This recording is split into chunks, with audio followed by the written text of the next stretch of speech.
Road તમારા બાપનો નથી. કોમેન્ટ બોક્સમાં પાણીયાળી ના થાવ છો તો જ્યાં શક્તિ પ્રદર્શન કરવાનું છે ત્યાં કરો ને. નથી શિક્ષણ તો છે નહીં અને ખાલી ખોટા કોમેન્ટ બોક્સમાં મન ફાવે એમ તમારી હલકી કરવા આવી જાવ છો. નમસ્કાર મિત્રો, ફરી એકવાર નવા વિડીયોમાં તમારું હાર્દિક સ્વાગત છે. જો તમે અમારી ચેનલમાં નવા હોય તો વિડીયોને લાઈક અને ચેનલને સબસ્ક્રાઇબ કરી દેજો. તો આજે આપણે વાત કરવાના છીએ પિયુષ ધાનાણી વિશે. પિયુષ ધાનાણીએ થોડા સમય પહેલા ઇન્સ્ટાગ્રામમાં એક વિડીયો મૂક્યો હતો. તે વિડીયો ખૂબ જ ઝડપથી વાયરલ થઈ રહ્યો છે.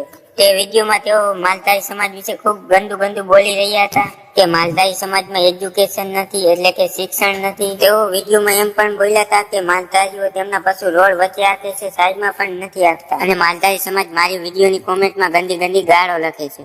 માલધારી સમાજ વિશે તેમને બોલવાનો અધિકાર જ નથી. તો આ મિત્રો, પિયુષ ધાનાણી જેઓ હાલમાં સુરત રહે છે, તેમને ઘણી જગ્યાએ વિવાદો કર્યા છે અને અમુક જગ્યાએ તો માર પણ ખાધો છે, જે તમે આ વિડીયોમાં જોઈ જ શકો છો.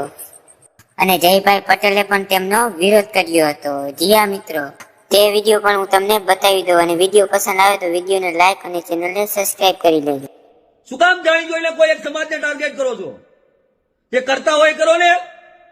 તમારા જેવાને લીધે જે સમરસતા માટે મહેનત કરતા હોય ને, કે 18 વર્ષ એક થઈને રહીએ, એ તમારા જેવા લોકોને લીધે ન રહી શકે. ટાર્ગેટ કરવા જેવું આપણા ગુજરાતમાં ઘણું બધું છે, એ કરો.